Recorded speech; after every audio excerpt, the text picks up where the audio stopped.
Hi, I'm Sandra. Hi, I'm Triffany, and we're friends. Every time we get together, we have these crazy, awesome insights about manifesting, life, synchronicity.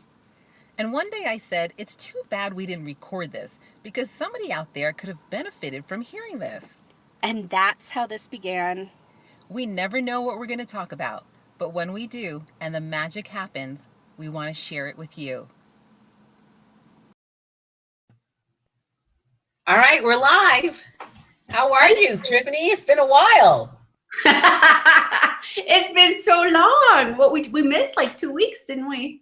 Yes, we did. We did. Sometimes life takes over and we That's the just way have it to is. go with it. That's right. Exactly. We'll figure it out. Yeah, I'm but good. How have you been? I'm good too. I'm really good. I'm excited by the group that you started. It's really helped me get back into A Course in Miracles again. So I'm so excited that you started this online group. Now, is the group closed now, or can more people join the group? Oh, anybody can join. They would just have to be added by either me or the gal who initially started the group.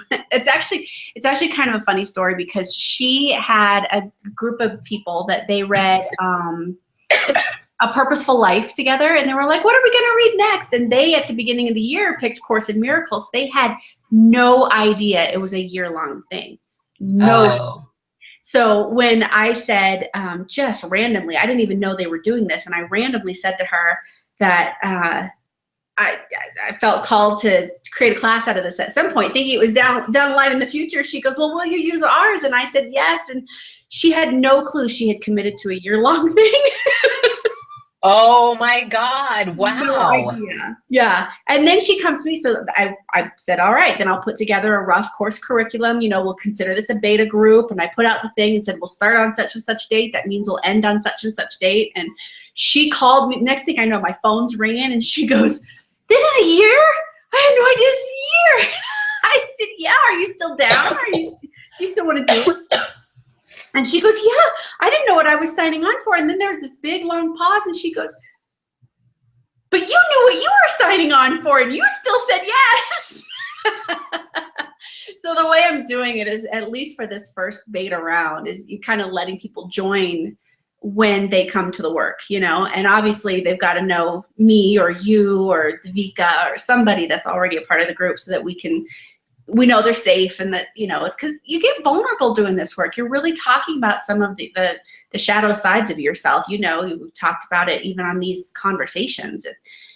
Your attack thoughts come up and your fears come up, and some of the things that really hold you back from your truest loving self, simply because they come in defense and they feel under attack from others, and they're attached to this false reality that we're all on this, it's a dog eat dog world and that kind of thing. So it's been really interesting to see how people have sort of come to the work. Some people started right at the beginning of the year. Some people started when this group started. We've got a couple other gals that are like, "I still am waiting for my book. Is it too late to join?" And I feel like at this point, if people feel called to do it, I want to create a safe space for them no matter where they are in their journey. And we'll learn as we go, So yeah, people Yeah. can join.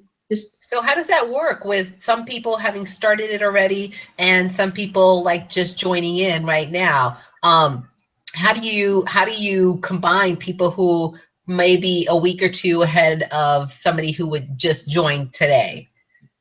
That's a really good question, because it seems on the surface that if there's a daily lesson, somebody's either going to be ahead or somebody's going to be behind. And this is one of the reasons it's really beneficial that you and I did this before, because I know kind of what's coming up and how these ideas, they get introduced, they get reintroduced, they get introduced in a new context. You are reintroduced as you're coming forward a little bit new and a little bit different as a result of the work. And what I've found in the first round that you and I did is that there's really everything builds on itself, yet it's all interrelated and all interconnected. And I just noticed this, it was a couple days, I want to say like last Wednesday, last Thursday. There's a gal that started behind the group by a couple days, and she's even, she's seeing sort of this preview of what's to come, and it's actually helping her trust the lesson she's in. So for her in particular, it's been really good for her to have a little bit of a lag time, because she's openly said, there's no way I would have trusted this lesson. I would have said that, what was the one? You do not have your own best interests. You do not know what's in your own best interest. Right. I love that one. I remember that. That's a tough one to swallow.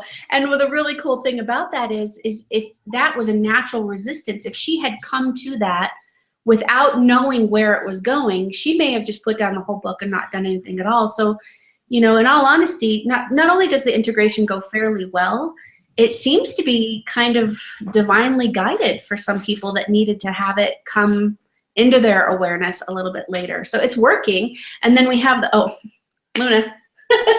We have the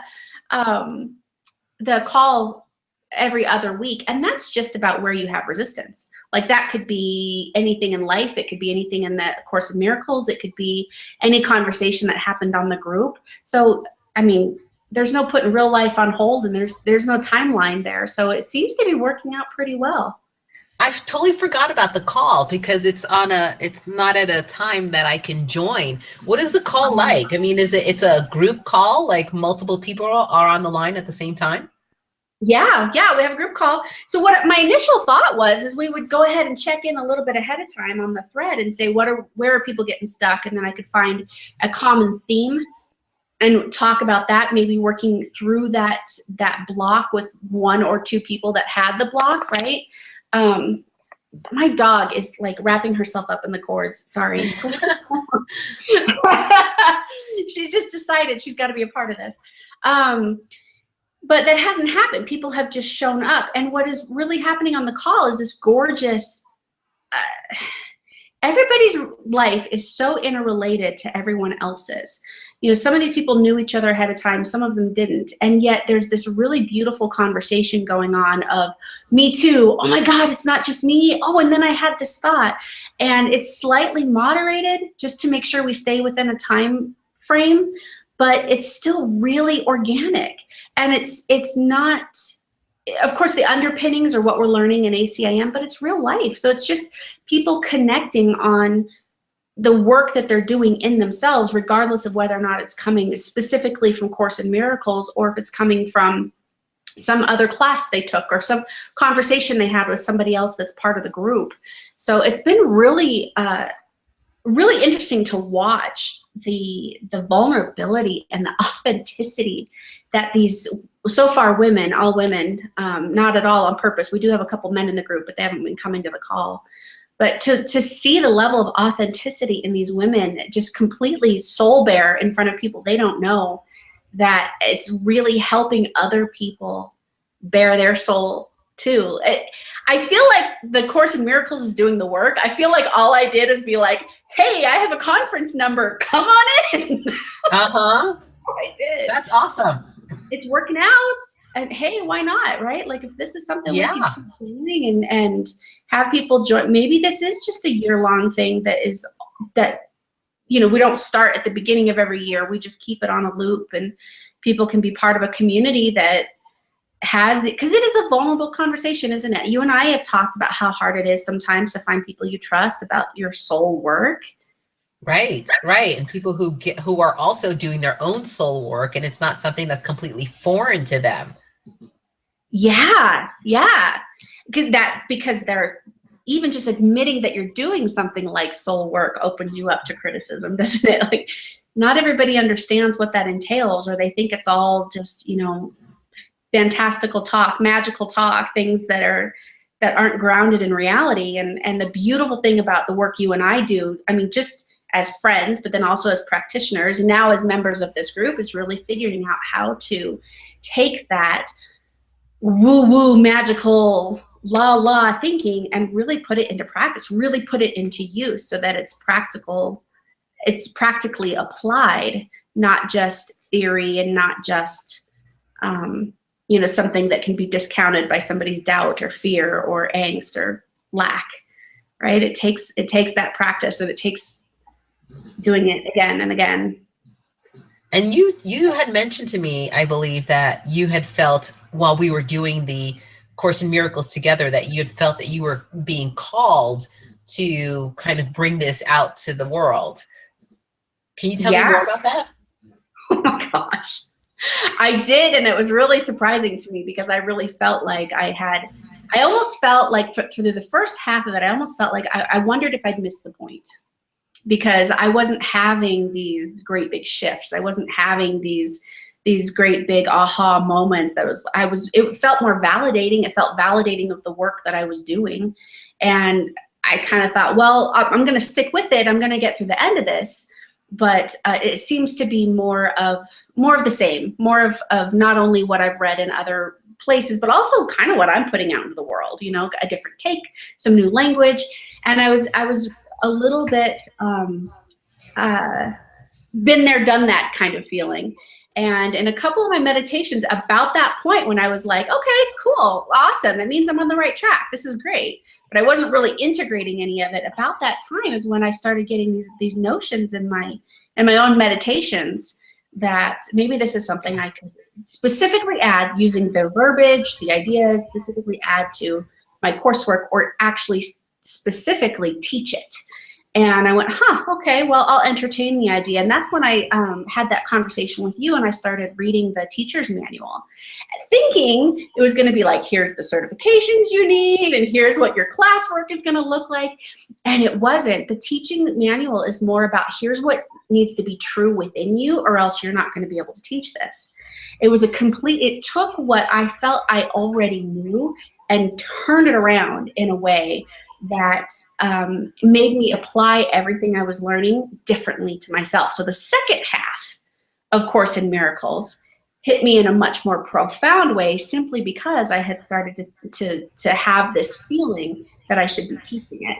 And that's when I was like, okay, yeah, this needs to be a part of what I do, whether it's professionally, personally, on the side, whatever. At that point, I was like, okay, Course in Miracles is going to be a lifelong thing for me. I get it. This is part of what I do. And I trusted it. And then I don't remember if I talked about how that came about with this course, but I could just totally randomly mentioned it to Davika. She said, oh, we're reading that. And then 2 days later was like, will you teach our group? That was the part that I remember the most. Yeah. Oh, yeah. And that's the beauty of this work. That is what is insane about really getting into the ideas and the underpinnings of what Course in Miracles is about, because stuff like that begins to happen. It's always been happening, but it happens in more powerful ways. It's like it speeds up our ability to create what we know we're supposed to do, what we know with a capital K, right? From in here. Right. Because it makes us become more aware of what's happening all the time anyway. Yes, exactly. Because it's almost like there's been this river of energy, there's been this flow of energy. We're like, yeah, energy, yeah. And we don't really pay attention to it. And this work turns your attention to that flow, and all of a sudden you're swept up in it. All of a sudden you're just going with that flow and you're reaping all of the benefits, and you didn't have to hardly do anything until you were told to do it. In my case, say out loud to somebody, yeah, I've kind of been called to teach this thing. And then guess I'm teaching it.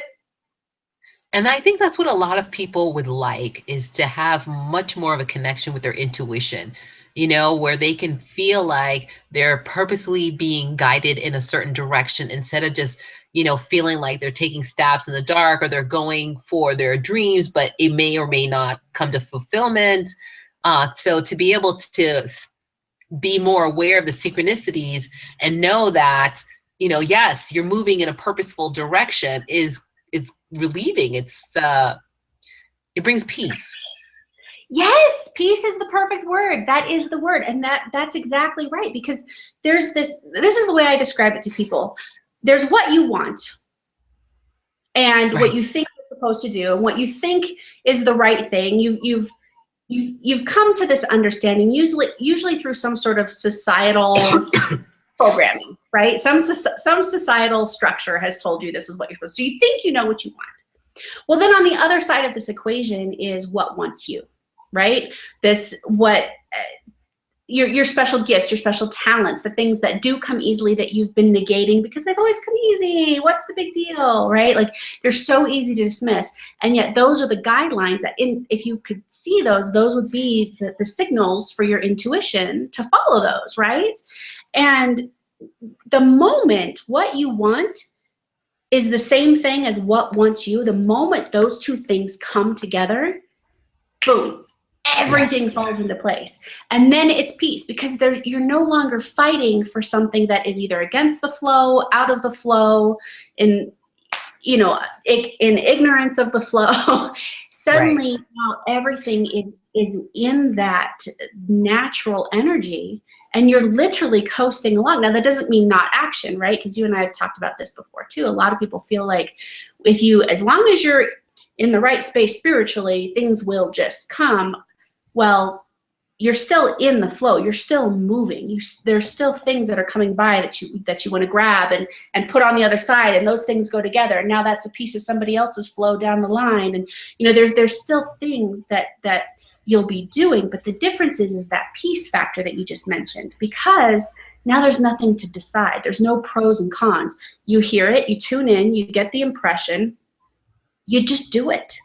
Right. And something happens out of it. Inevitably, like without fail, something beautiful, amazing happens out of it. And then you just wait and listen again for the next thing.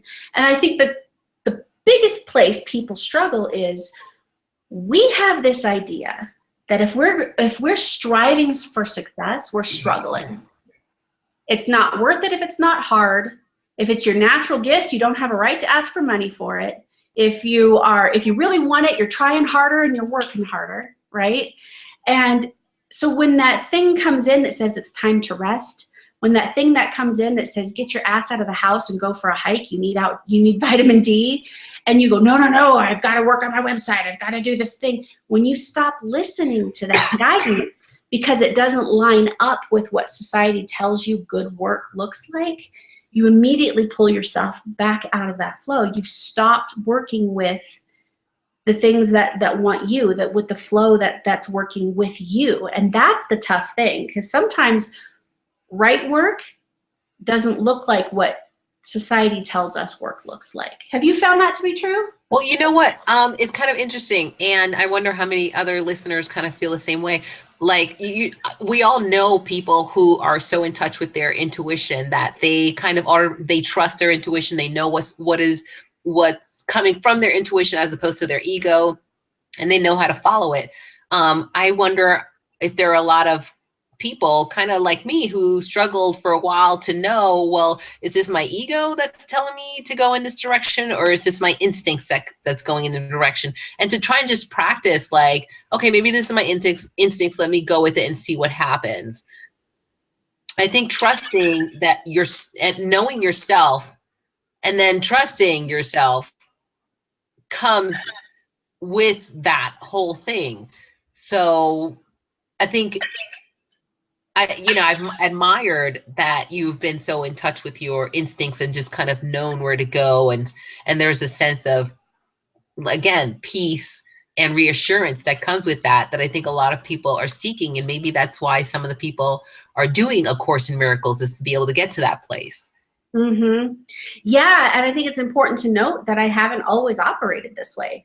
I mean, this has only been the last couple of years that it has gone this well for this long, that I've been able to trust it this much and keep it up for as long as I have. Because like I would question, is this ego self, is this limited mind, or is this expansive mind? Is this highest self, or is this ego self? And really wonder rather than trust. And the thing that I found is, yes, to your point, it takes practice, right? You just go out into the world and you try it on and you see what works and see how it feels. And I think the shift for me came when I really figured out, first of all, that it's all a daily practice.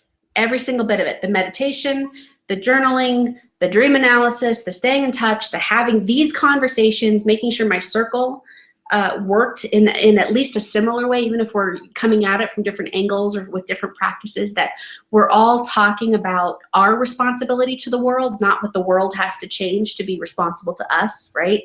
So whatever that looks like, and then really feeling out from a body point, like, our body speaks to us constantly. There's a reason we have gut feelings, hot-headedness, butterflies in our tummy, right? We have this perceived distance between our intuition and our ego mind, our expansive mind and our limited mind. We think there's a separation, and there's not. Our body becomes that communication tool. And the more in tune we get with where excitement shows up, where fear shows up, where dread, where joy, where curiosity, where that shows up in our body, then when we turn towards something and we light up and we get excited, that's the only signal we need to go do that thing. Even if that thing is dusting the house, and dusting for some reason has been your most loathed chore. For some reason today, all you can think about is dusting that thing. And when you go to grab that rag, you go, dusting, what? No, I hate dusting. Your ego mind will go, no, the pattern is this old thing from the past, right? That's really getting in tune with that communication device that happens in the body, trusting it, doing that thing regardless of your old past, and seeing how it makes you feel. Because when you build on that and things start feeling better and better, it's freedom. It's absolute freedom from the cognitive tax of shoulds and shouldn'ts and woulds and couldn'ts, and they're going to think this, and we exhaust ourselves to the point that we can't, there's no listening to intuition when we've got a list of pros and cons going on all the time. How did you tune into yours? What has been your turning point? I think it's just been practice, just practice in terms of, well, let's see what happens when I follow this route. So I started with things that didn't have a big consequence if I followed it. You know, it's not like, oh, you know, let's just spend all this money on something, you know, nothing big like that. You know, you want to do something. I started off with little things that didn't have a big consequence if it was a mistake, and just started trusting with that. Let me think, what else did I do? I mean, I'm by no means, you know, feeling like I'm at the point where I can totally just live following my intuition. I do find myself being really run by my cognitive mind, my conscious self, directing and desiring certain things and going, this is the way you know it's supposed to work, and so this is what I'm going to do. So yeah, I'm still on the path of building up my intuition. What about you? How did you go about building up your intuition? I mean, because I know some people just have it. You know, they're just born with it, you know, and the idea of not following their intuition is foreign to them, and, you know, lucky for them. But for the rest of us who needs to build it up, like, what did you do? Like, what are your suggestions? Well, in all honesty, I believe I've gone in and out of it over the course of my life. I feel like very young, I was highly intuitive and didn't know that life could be that easy. I didn't understand how good I had it because I was that intuitive. And then I sort of bought into that social programming. I sort of thought that my payoff, and I hit like this peak in my life at the big house. I had the business, I had the perfect husband and the perfect family and the whole 9 yards, right? Thinking that my payoff for doing my spiritual work, my payoff for being in tune, my payoff for being a decent human being had happened. And therefore I didn't have to do it anymore. Like it was a chore. Silly me, right? Fell out of it and everything fell back apart. And so I've had to really come to terms with the fact that I get to choose. I get to choose whether or not I engage in this practice of spirituality and intuition and tuning in. I get to choose whether or not I listen to those directives. I get to choose whether or not my partner believes these things, you know, because my previous partner didn't. He was actually vehemently opposed to these ideas. Well, it was easy for me to drop it. I'm like, I've achieved it. We don't have to talk about it anymore. And I've gone in and out of this practice. And I feel like every time I come back to it more sure that it is a better way for me to live, more sure that I am showing up in my purpose to the world when I live this way, and more sure that I can grow it and get better at it. Now, will I fall back out of the practice? Hopefully not. But I'm human, I'm fallible, I might forget, I might reach a whole nother point of success and go, done, don't have to worry about it anymore. But for me, it's really had to come on this roller coaster heels of got it, don't have it. Do I have it or don't have it? Oh, I have it. And really allow that process to be okay, because every single time I've come back to it, I've come back to it stronger and better. And right now, in all honesty, it's been as simple as tuning into my body. It really, for me, is that simple. And granted, I do all the other things, right? I'm meditating at least once a day, more and times. So that's what you were just born knowing. I don't mean to interrupt you, but I'm just really curious about, what you were doing so naturally before your partner was not into this. So like you were just naturally tuning into your body. When I was super little, I was. And then I want to say like late elementary school, junior high-ish, I wasn't. Then it was all about just study hard, just get the good grades. And I had some things go on in my life personally, and my mom had some addictions, and things kind of hit a point where they got really, really ugly and uncomfortable. And that brought me back to this whole, I surrender. Okay, I don't know a goddamn thing. I'm going to have to refigure this out. And then in my teens, I lucked upon a friend of a friend situation. Actually, a friend of, or the daughter of one of my mom's friends was practicing as a psychic intuitive. And she was the one who introduced me to meditation.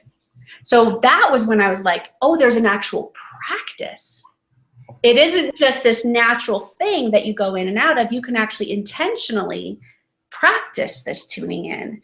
And that got me through some really tough times. And yeah, then, mid-20s, I was like, I got life figured out. It's awesome. I don't have to worry about tuning in. It just works. It is for me, just like you said, it is for you. It's a continuous practice. And I feel like I am much more successful when I don't assume I know anything. I'm much more successful at it when I'm asking, where are my answers? Where is my practice? How do I get better? Rather than go, oh yeah, I meditated today, I'm fine. It'll come, I'm fine. Like I don't know that it's something, at least for me, I'm not strong enough at it that I can take it for granted again like I did when I was really, really little. It's a conscious thing. It's conscious. Unconscious thing. Unconscious, yeah, exactly. It's a conscious choice to practice in the unconscious realm. Yeah. Well, that is so awesome, because, the fact that you were able to do it as a kid means that that you're able to do it. And so even if you forget to do it, or there's a period of time when you stop doing it, you always know you can go back to doing it again. So that's kind of a blessing. So yeah, I think I'm going to start trying to tune into my body, and see, because I think a lot of us treat our bodies as something to be used. We want it to walk somewhere or run somewhere or lift something, or, and we feed it stuff that, psychologically makes us feel better, but may not physically make us feel better. And we're not using it as a divine tool to give us answers to where we should be going in our lives. So that's a really interesting new way of looking at the body and respecting it for it being able to do a much deeper work for us than we give it credit for. Absolutely. And, in all honesty, even though there have always been signs and there have been times I've been able to tune in using the body beforehand, it was Martha Beck's work. She wrote a book called Steering by Starlight, and she introduced something called the body compass. And it's a whole practice of envisioning a positive memory, or she starts with a negative memory so that you end on the positive. So a negative memory, negative meaning uncomfortable, right? Like I don't believe in negative anything. It all serves us. So it's something to build on and learn from. But something that was uncomfortable and painful, and then you scan the body. Where does it show up? Do your shoulders get tense? Do you furrow your brow? Do you clench your jaw? Where does that negativity show up for you? And then that becomes your signpost for something that is uncomfortable or something that is steering you in the wrong direction. Wrong. There's no wrong, but away from the flow, away from the ease that life could be. And then she has you do the same practice with a positive memory, a comfortable memory. And then where does that show up? Does it show up as butterflies in your belly? Do you relax? Does everything go limp? Do you sit up more straight? You smile? And that's then tuning you into what's happening when you're pointing toward the flow, what's happening when you're going toward your inner guidance. And honestly, I have my clients and stuff practice just exactly like you described, with low consequence decisions. So if you're in the grocery aisle and you're holding up kale versus iceberg lettuce, right? Which one, when you're looking at it, when you're thinking about eating it, when you're imagining your body using it, which one feels better? Which one, if they both feel light, which one feels lighter? Mm-hmm. If both feel. Yeah, and I also think that it's important, because I've come across some clients who can't distinguish thinking from feeling. And I have to constantly repeat to them, okay, that's what you think about it, but how do you feel about it? And so then they'll say something else that's really completely intellectual, and I'll have to repeat again, great, that's how you feel about how what you think about it, but how do you feel about it? So what you're talking about really is letting go of the thoughts of, well, maybe the iceberg lettuce is cheaper than the kale, and so that's why you should get the iceberg lettuce because it's less expensive. And that's an intellectual rationalization about which one is better for you. It's not a feeling state. It's not a message coming from your body saying this one is the better one to go for. Exactly. And the amazing thing is the more you do this, not only do those decisions get easier, they're no longer decisions, you just know, right? Not only does that happen, but you end up with these built up synchronicity. So let's say you trusted that kale for one reason or another felt better, and then you get home and your daughter goes, Mom, I'm making this project for school and we're supposed to do kale chips. Can we go get kale? And it always ends up working out this way, where when you trust that one thing, now there's one more thing to trust. Where if you were coming from an intellectual standpoint, yes, maybe this one is cheaper. The kids will always eat iceberg. Maybe they don't always eat kale. You intellectualize your way into a decision, and now you've got to go back to the grocery store. And now you've got resentment because the school sent home this last minute thing that you've got to do to feed 25 kids, right? Like you've got all of this story wrapped around something simply because you didn't practice the opportunity you had to just listen and to just feel your way through it. So yeah, it's the same but different. It's not an emotion, but it is still this feeling. It's still it's a very felt place that you go to. And if somebody out there is listening to this and have never experienced intuition, or maybe thinks that they have, but they haven't totally trusted it or don't believe that that's really what they had, I encourage people to watch how others respond to their lives, because invariably, we have a broad circle of people around us. Invariably, we've got somebody we can watch who operates this way, whether they consciously realize it or not. They operate this way, and then just watch their stress levels. Watch what comes to them. I remember one of the things that got me back on the path, actually, I told you in my teen years, I had a friend, her name was Kristen. Everything seemed to work out for Kristen. We were on some bus trip up to Vail or something, and she lost her wallet, or I don't remember what it was. Something was in her bag and wasn't what she thought it was. And it just so happened that she had some cousin that was going to be in Vail at the same weekend. And so her mom packed a second bag full of this stuff and sent it with her cousin. I mean, she was without her wallet for a couple hours, but she didn't have to go without. Things always worked for Kristen. And I remember watching her going, she knew it. Like she couldn't see it. she wasn't consciously aware that she had this gift, but what tuned me back into my gift was watching her use her gift. So if, somebody's out there struggling, we have this reflection out there. We have a mirror that we can look at to glean these same practices and see how they're impacting the people around us. Have you ever watched somebody who it just seems to always work out for them? My daughter. Yes. Oh my gosh, Simone's amazing at this, isn't she? Oh yeah, it's incredible to watch. And to some extent, I think my brother as well. Yeah.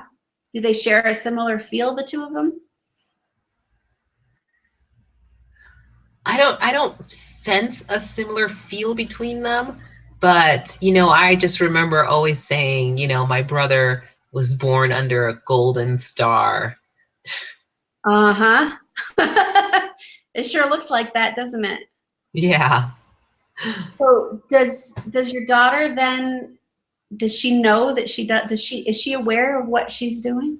I don't think so. I don't think so. I just hope she doesn't lose it. Yeah, yeah. Well, I Yeah, and I wonder. don't think my brother is aware of it either. He's certainly not spiritually minded. So, it's just something that some people were just given in Yeah. this lifetime. Did he ever go in and out of it, or is he always just sort of Always. Always. Always just been that way. Yeah. And never really spiritual at all, or religious even. So is he looking at the world wondering why the hell we can't figure this out?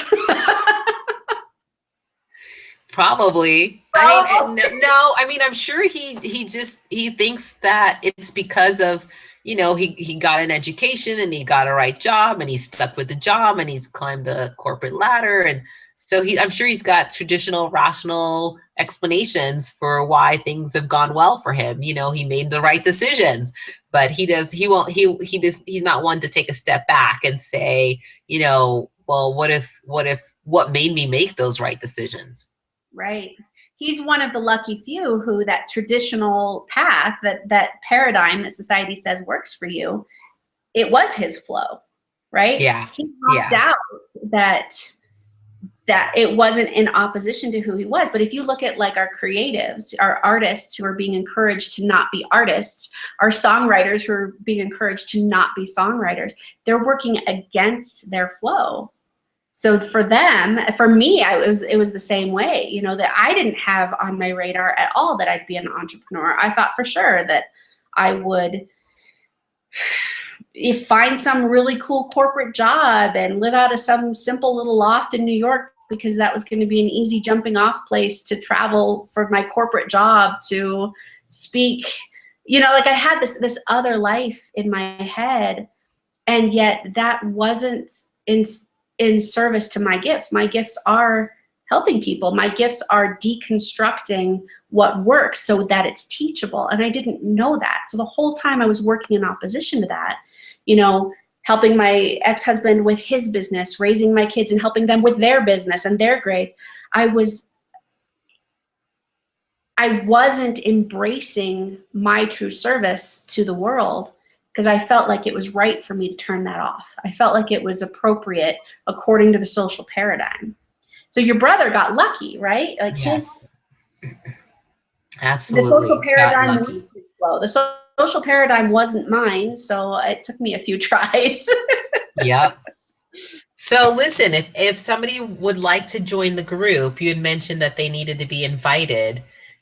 Is there a way that they can see if they know someone who's already part of the group who could potentially invite them into the Course in Miracles group? Oh, they could contact me. Just, follow my business page at Triffany, facebook.com/Triffany Hammond LLC, and then let me know you want to be a part of it, and I'll be glad to figure it out from there and get you added. That'd be cool. It's a good group. Aren't they great people? They're really nice people. Awesome. Awesome. Well, that is very exciting. And thank you. Oh, and the group, in case we hadn't already mentioned it, is free. How awesome does it, how does it get any better than that, right? That's right. Climb on board while it's free. Yes, exactly. Exactly. Cool. Well, why don't we close out? Okay. It's been great talking to you about A Course in Miracles, our path of doing it and where it's led you to go right now. So that's pretty awesome. Yeah, Very, very thanks. awesome. I feel like that because we talked about this thing, you know, I kind of monopolized the conversation. So I want to, next time we talk, is talk about you and the Universal Law project that you've been working on. So Yes, yes. I don't know if you've already seen it, but it was a couple of weeks ago I put out the YouTube video, The Law of Belief, which a oh, lot of awesome. people don't know about. Yeah, it gets confused a lot of times with the law of attraction, but the law of belief is totally different. So it is out there on YouTube. All right, I'll go check it out, and then we'll talk about that next week. Sounds great. Yay! All right. Good seeing you again. You too. I love you. Bye-bye. Love you too. Bye.